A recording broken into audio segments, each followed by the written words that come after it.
screen. Right, right. All right, we are live. So yes, you definitely want to be looking at the screen when you're talking to everybody. So good morning, everybody. This is Michael Goldberg, the host of the LinkedIn Live Lunch Hour, where we're bringing talent to the top of your minds. And today I've got a very special guest. I'm really excited to have. I would call him a friend and a colleague, Deepak Seth. Welcome. How are you?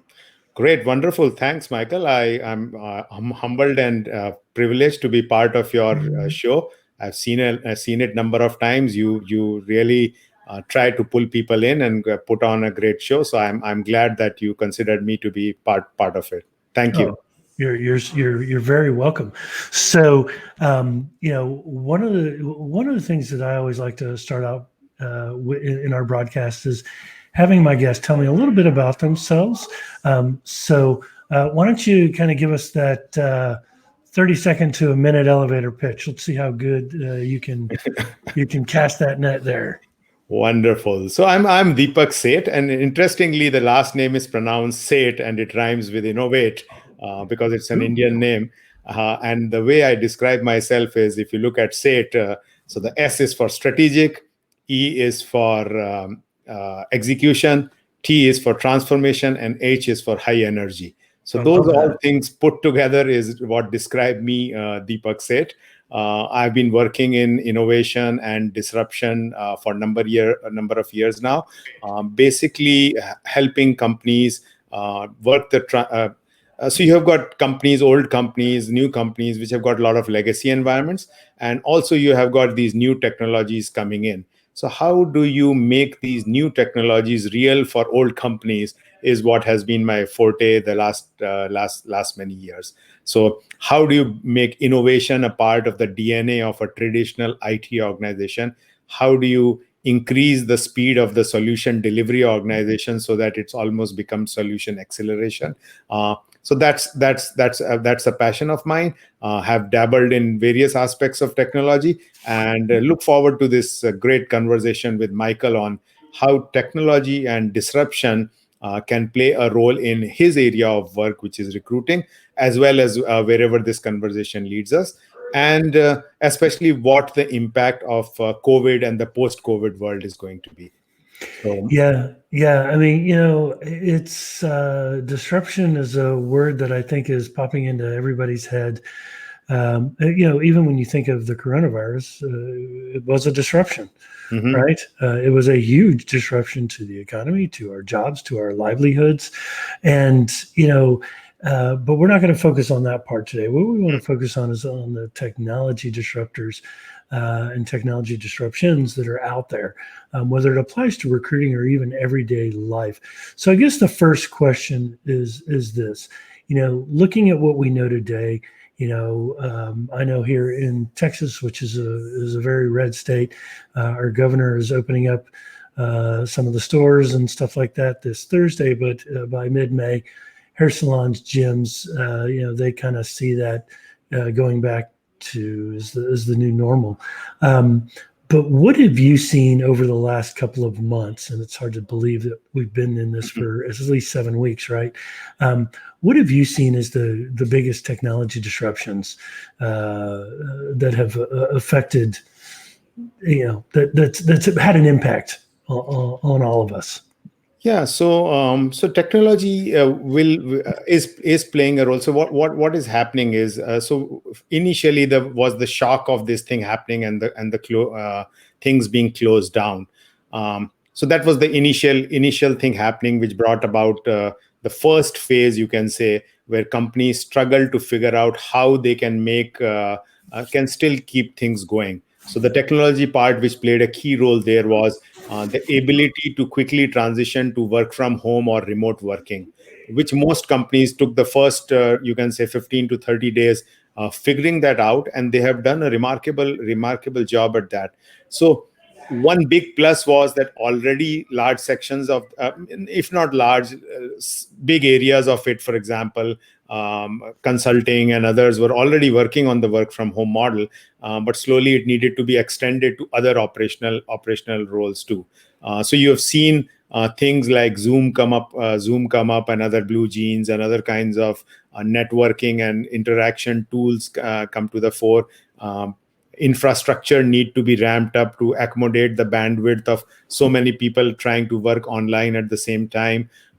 Security was a big consideration, cyber security for big companies. Like, how do you ensure that when so many people who are not accessing the corporate systems from their homes, how do you get them on board in a secure, safe and secure way, without compromising the integrity of your systems? So those were the kind of technological changes in the first phase of COVID. Now, in the second phase, now was the stabilization phase. You can say the 30 to 60 days period when companies got better at the work from home.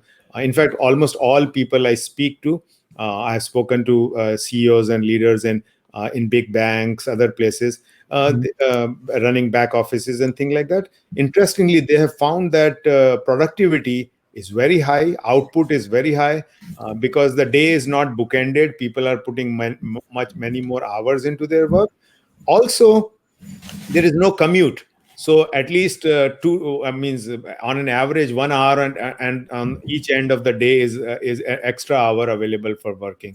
So Michael, I'll pause here a bit before I go on to the next phase. Any other questions or thoughts coming to your mind? Yeah. So, and Mark, please forgive me for chopping up your last name. I believe it'd be Gergich or Gergic. Kind of like Jerry Gergich from Parks and Rec. Maybe that's correct. But he asks a question, how do we distinguish ourselves and stand out and disrupt the old school resume-based hiring process? Mm-hmm. Great. That's a great question. What's your view on that? And then I might chime in after that. Wonderful. So interestingly, means I got to engage with one such platform over the last week or so. I'd heard about it, but I got engaged closely with it over the last couple of weeks. Many of you would be knowing Mike Rochelle, who is part of who leads the ABTP, Association of Business Technology Professionals, for Dallas Fort Worth area. You can look him up. So he's working on a platform. The platform is CloudX and the application is something called Kiboli. So what they did was, and I found it very interesting, is they, for executive hire and placement, what they're doing is they shoot a video. It's a video interview conducted by a person, say Mike Rochelle does it. They ask questions which are non-conventional, so as to draw the best out of you, and also spontaneous responses. And what the platform does, so the interview goes on like a normal interview with these curated questions. But then what the platform does, the technology disruptor here is that it parses, it identifies the keywords in the interview. It parses the video according to those keywords.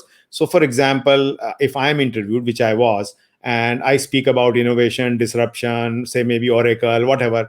So those keywords are established, and if you as the hiring manager or the recruiter want to see what all I had to say about innovation, you can just look for that keyword, and it will play those sections of the video. Is this a specific tool that you use or that you know about? It is the application is what they have called is Kiboli. And the tool, I think they're using the underlying AI and ML standard technology available on Amazon Web Services or Microsoft Azure. And what it also does is, gives so suppose 4 or 5 candidates like this are interviewed. Then what they can do is, hey, what did Michael Goldberg had to say about innovation? What did Deepak had to say about innovation? What did Mark had to say about innovation? So they can juxtapose all of them together and play them at the same time. So so that's where I see. So it's a different kind of search, and I think it plays an important role right now is because of the social distancing and whatever. So you had the classical method of your resumes going in and an AI algorithms parsing it and taking it into a black hole or whatever. But the human part was lost in it, especially for senior level hires. So what this does is it brings the human back in, but also does it in a very efficient way, so that if even the recruiter is not available, the hiring manager himself or herself can quickly almost eliminate the stage of needing to do that physical interview and just watch this video and take it to the next stage. So there could be a cost reduction aspect for hiring departments in big corporates, which is one thing which many of them would be interested in at this point of time. Absolutely. And I think, also to Mark's question, I think as a candidate, you want to distinguish yourself by connecting. Really, if you want to disrupt as a job seeker, it's to be out on LinkedIn, putting out content, sharing content, putting out, when I say content, videos, posts, sharing your knowledge, sharing your expertise, and making sure that the recruiters who you're targeting with your target companies are seeing these posts and connecting and following with them on LinkedIn so that they start to show up in your feed. So the more you're out on a platform, as you and I both know from an AI perspective, it's going to, it being LinkedIn, Facebook, Instagram, is going to learn your behavior patterns and how you're putting out that information. So if you drop the word, putting hashtags is another way to get people's attention in the recruiting world. The resume, I'm predicting that the old school resume is probably going to be outdated in the next 3 to 5 years, and then it will be replaced by video completely. That's, I think you're going to have, because of this, and I think we were headed this way even pre-COVID, that we have to put ourselves out there a lot differently than we're used to and comfortable with now more than ever, especially in this job market where you have, you're one of 22 million people trying to look for a job, and everybody's doing it the same way. They're getting on and they're applying on, they're hopping on LinkedIn, hopping on Indeed, hopping on ZipRecruiter, Monster, whatever your mega board of choice is, and just applying for jobs with no real strategy in place. And I think I think that hurts them. So one of the things that I advise my clients to do when I'm working with my job seekers is show them how to be a disruptor, on social media, how to and how to lay the groundwork for getting noticed out on LinkedIn. So Mark, I hope that both Deepak and I answered your question.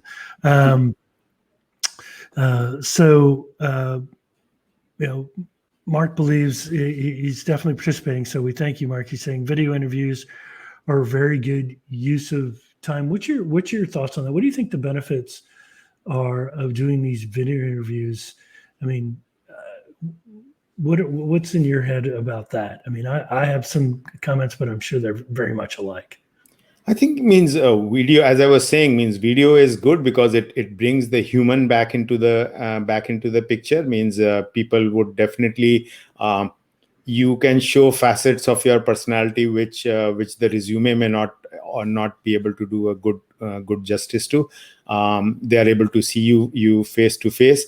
Spontaneity and other things can show up. I mean, because there's only so much you can fake, which is more easier to do on the resume.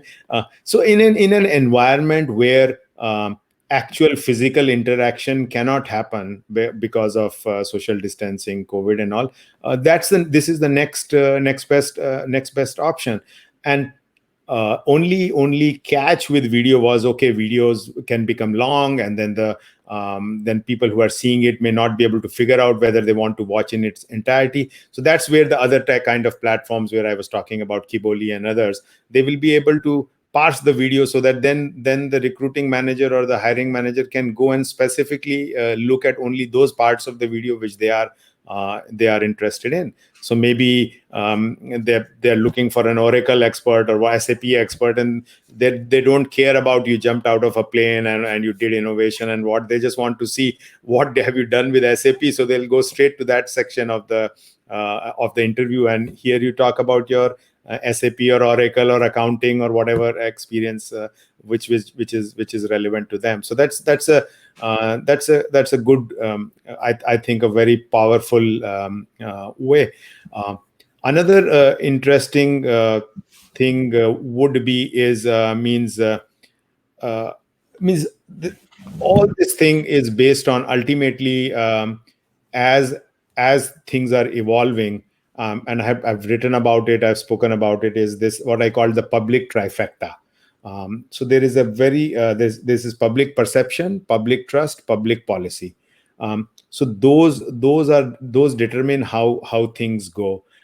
So the trust is an important part of it. So in a client hiring manager interaction, like how do you build that trust when you are not just beyond the paper aspect or the screen? I mean, that's where the video can play an important role. Go ahead, Mike. Absolutely. So Kathleen Griffiths, thank you for your comments here, where she was saying, how do I know I want to spend the amount of time watching the video? Well, it's a great question. So most videos when you're posting on LinkedIn is going to be 30 seconds to a minute. It really shouldn't be more than a minute long. And where you gain the interest of the video watching comes with the copy that goes above it. So a lot of people will just post a video of themselves without really introducing the topic in the copy section when they're writing out the post. So you want to get people engaged, and you want to have a hook at the beginning so that people will come and watch your videos. You can certainly look at their LinkedIn profile if you want to watch, before you watch the video. But a lot of people have the people that are doing videos now on LinkedIn and Facebook and Instagram, they're ahead of the game. They've been doing it for the last couple of years. I've been doing it since August, and really the window just shortened completely because now everybody wants to do it right. You were asking about, well, how do I get LinkedIn Live? And I told you how I was able to get LinkedIn Live and gave you that suggestion. And but there's a lot of requests going in for LinkedIn Live. So everyone's trying to clamber to the top of at the surface of the ocean to catch air and to try to get some space in the in the video world. So so thanks, Kathleen, for your comments. I hope I answered it. Chuck. Mark, thank you. Yes, always video plus copy. Our good friend Chuck Vanderweel says the Kabuli approach is that the clients are vetted out and ready to hire, sanctioned by the organization and recommended. Yeah, I'm not familiar with the Kabuli approach, so I'll definitely do some more of that. Like, where would the Kabuli approach be used? Is it more for in the in like for tech companies, or can anybody use that type of approach? I think it could be anyone. So I think it started off primarily for the tech community, but I think it has slowly, because what it does, and I think it makes relevance for others also, is that in addition to the video, it will also link up to your in the tech case with your tech repository, so as to say, means your samples of code or GitHub repository or whatever, means so that people can actually see what you have done and delivered. But I think what they are trying to do now is pivot to an approach where it can be used for executive hires, for senior executive hire kind of thing. Any position where people would love to see the candidate, see a visual, virtually interact with the candidate in a video kind of setting. Yeah. So, outside of recruiting, what other kind of technologies disruptions are you seeing on the forefront as a result of this, versus, technologies that were maybe becoming disruptors pre-COVID, but now have kind of been pushed to the side for these newer technologies? Anything that comes to mind from your research and experience? I think one of the big things which the COVID thing has done is a lot of things which were already, with the trends which were already in play, it has accelerated them. So people were it has converted fence sitters. It has forced fence sitters to become adopters. For example, many companies, so tech companies and others, had moved for work from home or remote working even earlier. But many of the other companies, like the back office of a bank or whatever, they had still got all employees in a big building kind of thing in downtown Manhattan, in a tower there kind of thing. Obviously, that Manhattan is ground zero for this thing, so that model couldn't work. And now they're displaced, working from home. So, and they're finding that work from home is working good for them. So many of them will not return back to the offices. In fact, I was reading a news story earlier this morning. TCS, which is a big offshoring, outsourcing company, tech company, they were saying by 2022 or whatever, now they are saying 70% or 80% of their employees will be working from home. So they will release the real estate, which they were using to house those people, and will maybe give it back. So this will have a major implication on the commercial real estate sector if this indeed plays out the way it does, way they are saying. Another thing could be that, okay, if you still even work in the offices where you were already there, but social distancing norms or physical distancing norms would require people to be more further apart. So maybe the aisles need to be broadened, or the desks need to be shifted, and all that kind of work. So obviously, the layout of offices as they exist right now would change. The layout of physical retail would change, because the stores also means uh, stores are already experimenting. They have got one way aisles inside the stores. You can go you can go up the whatever beans aisle, and you have to come the other way across the bread aisle kind of thing. So those kind of things will come into play. So the drone delivery was one thing which many companies were experimenting with, or cars or driverless delivery vehicles. I think those things will pick up pace now, because there will be greater acceptance for them. Like, maybe when your fast food is delivered to you, some of people wouldn't want to interact with a human at that point of time, because they're not sure whether that person is a asymptomatic carrier or whatever. So might as well have a driverless car pull up, or a driverless delivery vehicle pull up, and they just pick the pizza from it, which trials were already going earlier on, but maybe they will pick speed. There are a lot of fun WhatsApp videos and other things which people are sharing about drones delivering liquor in areas where people are not able to get to their favorite stores, kind of things. But those are all made up, but they can become, maybe they will become a reality. But Yeah, go ahead. didn't drones, weren't they already experimenting with the drone delivery at Amazon? Yeah, they were. So what I'm saying is that what this would do is it will make those from an experimental stage yeah, they will facilitate. Like, when those experiments were going on, the administration, the counties, the towns, they were viewing those in one way, only thinking of what can go wrong with them. But now they will have to look at them the other way, like, oh, we need them because we cannot handle the things the other way. So the whole mindset will change. Another big technology which I think will come up is virtual reality. I think will become more and more relevant, because one big industry which will be hit in the short term, at least, will be travel and tourism. People won't be able to go to places where you want to be, where you want to do stuff, but you are not able to go there because there are no flights, and you don't feel safe.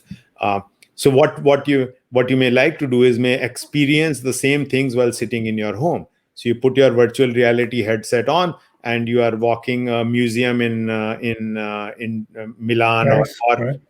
in the Colosseum in Rome. I already saw that one company had a Everest climbed. So maybe you're not able to get to Everest to climb it, but you put this virtual reality headset on, and feel that you are. Say you climbed Everest. Yeah, I don't know. Does it suck the oxygen out of you as you go higher and higher in elevation? That's my question, right? That may be the next thing. Kind True reality, right? I mean, because Yeah. it will be I mean, you even have that if if you've ever been to Disney, where you're in some of those theaters where you're sitting there and the smells and the feeling of breath and all that kind of come on you in some of their Yeah, rides. yeah, I've been This there. Yeah. is this is going to be so I could climb Mount Everest virtually and get that off my bucket list. Awesome. Yeah, yeah, That's immersive. Those good. are the immersive technology where you're like really immersed in the experience kind of thing.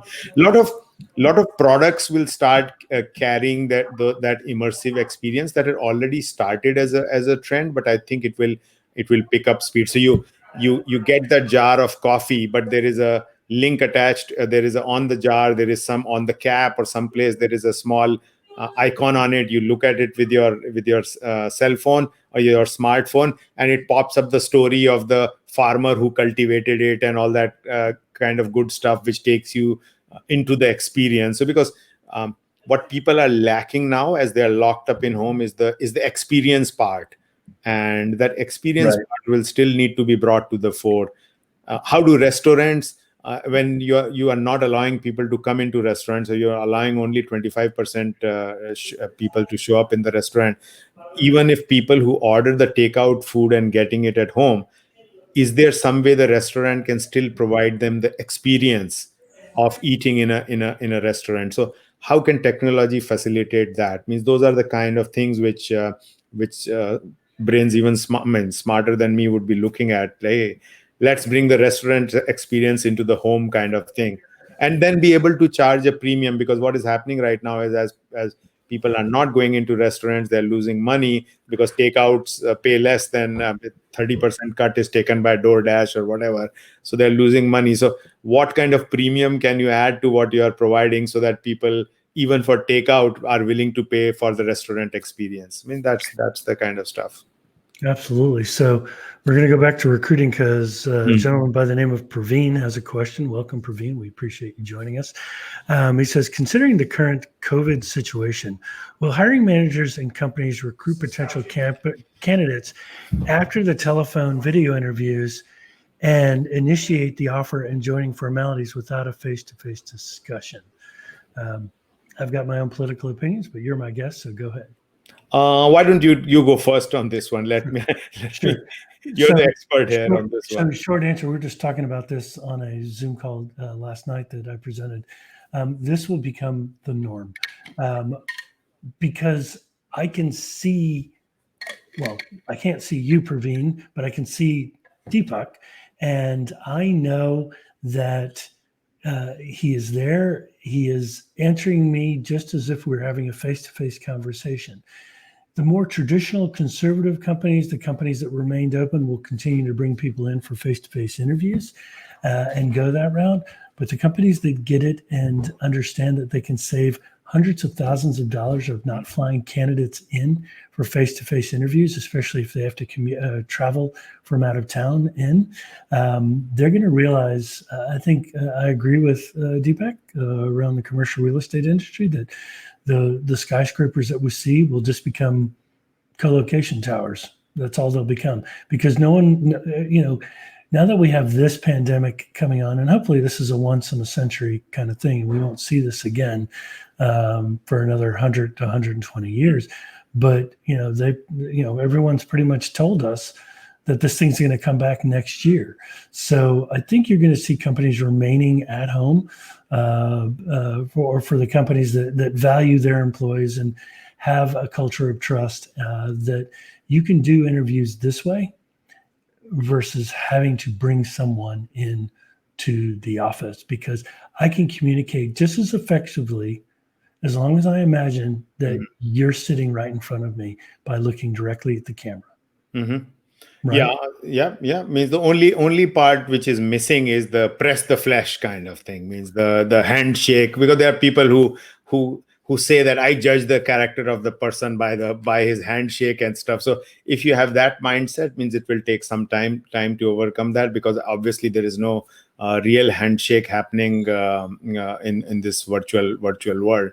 So how do you deal with that requirement of the people who think that they cannot get the measure of a person unless they have actually seen or interacted or touched him personally. I mean, that's something they'll need to get over, I guess.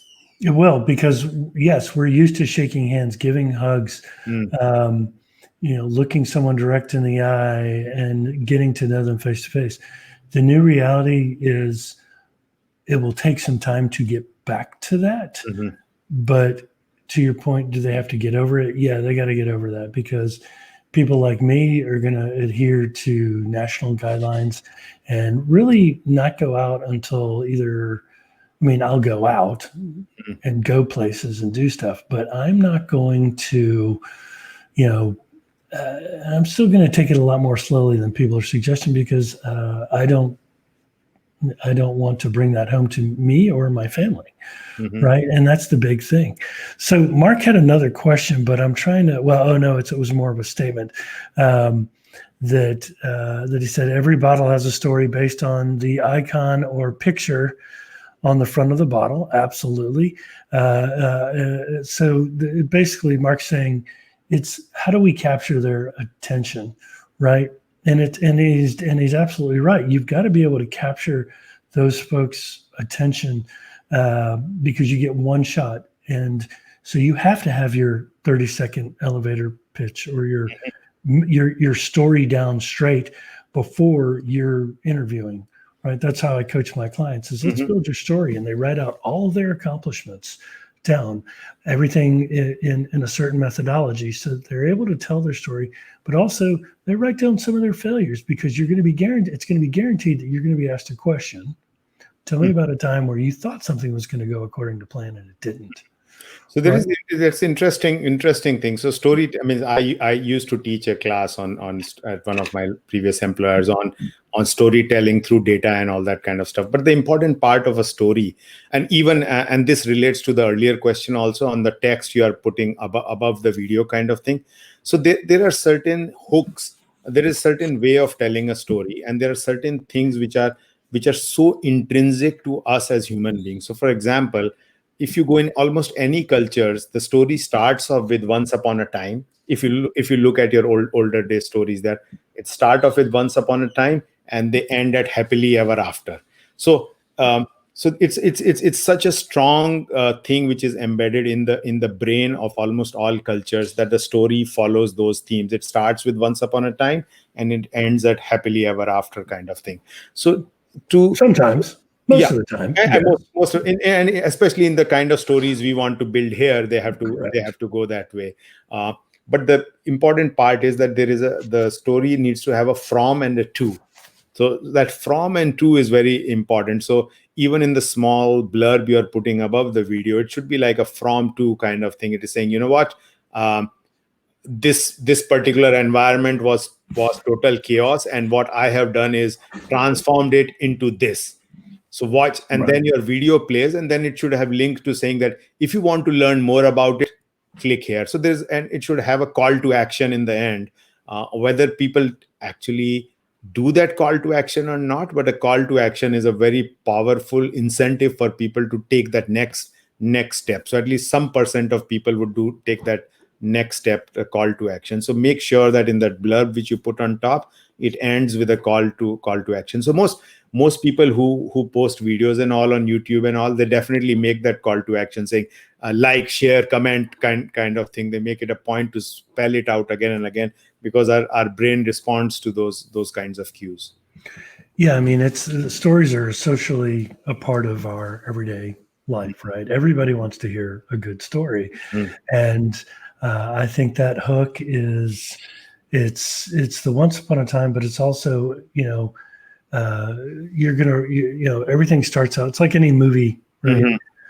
Starts out, unless it's a horror movie, starts out every so-and-so's got a problem, right? And they have a problem. They're trying to think through ways of how they can fix that problem.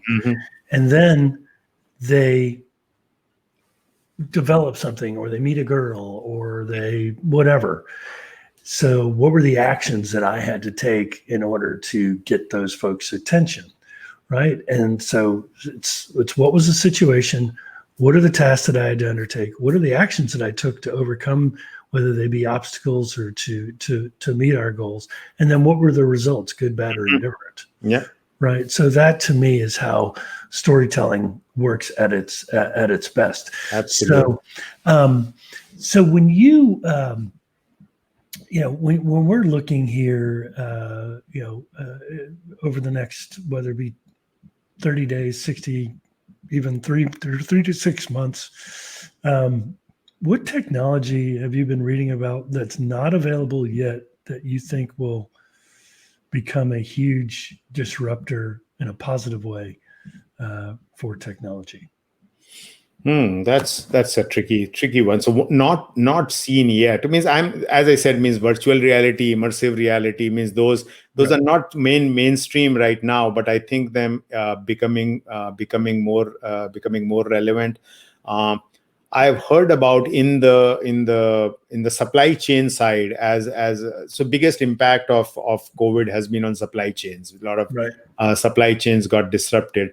So there is a renewed interest in blockchain, saying, hey, whether blockchain solutions can somehow be able to manage the supply chain more effectively. So that may come to play, may become even more relevant. So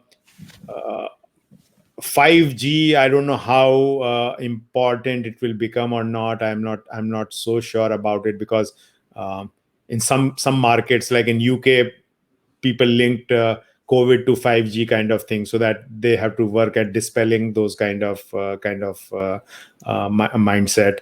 But I think what the biggest impact would be acceleration of trends which we have already seen in play. So virtual reality, drone delivery, blockchain, driverless cars means.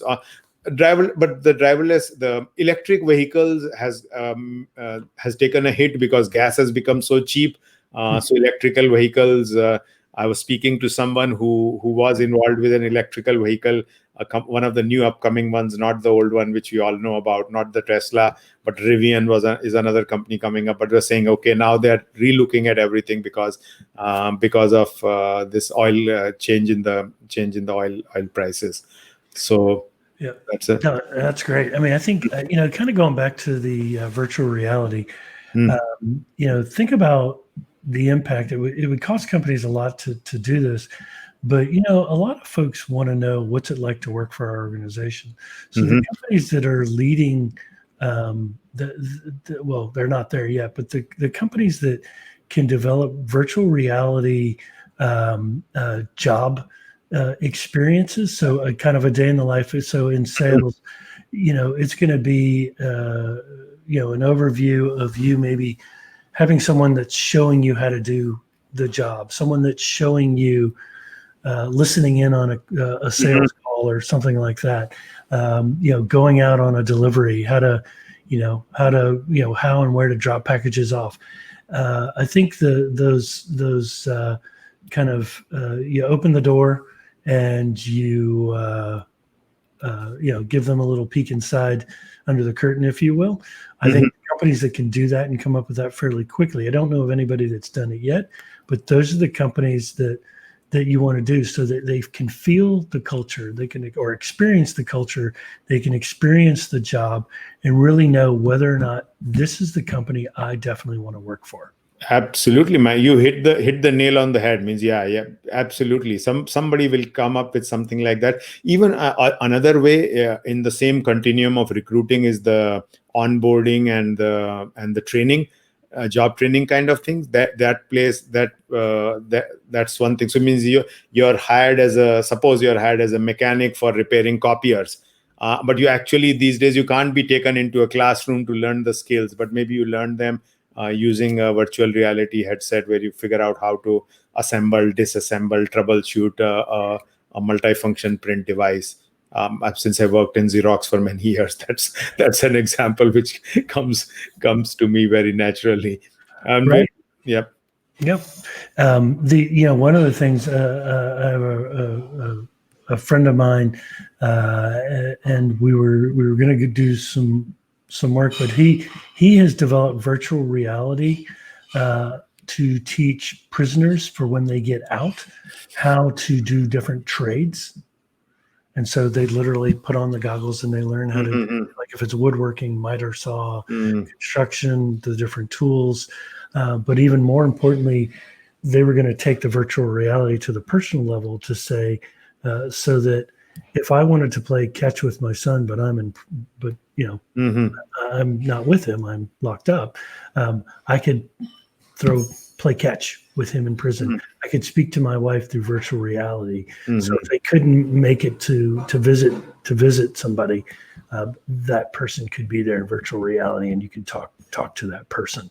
I mean, there's just so much out there to experience, or a potential out there for people to learn virtually. Even Mark Gergrich said VR training is huge, and it is training. What are your thoughts on things like that? Do you think that we are going to be maybe teaching new skills? Will colleges be teaching new skills, especially if they don't go back to school in September or August? Will virtual reality be the way that they, or even if they don't go to college and they decide to learn a trade, that virtual reality will be the way to teach trades? Is that the way where we're headed? Before that, I'll come to a personal story. So my daughter is a medical resident, and so she is working in a COVID hospital. All hospitals are COVID hospitals now. So she's working as in a COVID hospital in Boston, which is one of the hot spots right now. Sure. What's her name? Divya. I'm sorry, what is it? Divya. Yeah. Well, Divya, if you're watching, thank you for all you do. We appreciate it.